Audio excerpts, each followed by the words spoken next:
আমার কিছু কিছু ভাবনা আমি সবসময় তোমাদের মাঝে তুলে ধরি।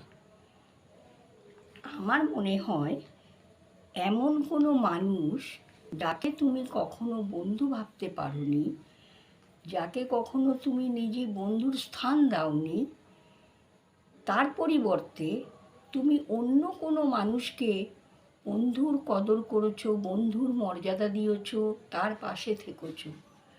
কিন্তু এমন একটা সময় যখন তুমি বিপদে পড়েছো, তোমার সেই না ভাবা বন্ধুটি তোমার পাশে এসে দাঁড়িয়েছে, তোমার কষ্টটাকে ভাগ করে নিয়েছে, তোমার সব কিছুতে সে তোমাকে নিজের কাছে করে নিয়েছে, টেনে নিয়েছে, ভালোবেসেছে, আর তোমাকে সাহায্যের হাত বাড়িয়ে দিয়েছে।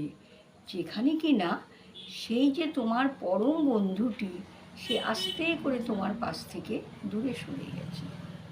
এটা বাস্তব। নমস্কার। আমার বলা কথা যদি ভালো লাগে তাহলে প্লিজ আমার পেজটিকে লাইক, কমেন্ট, শেয়ার ও সাবস্ক্রাইব করে দেবেন।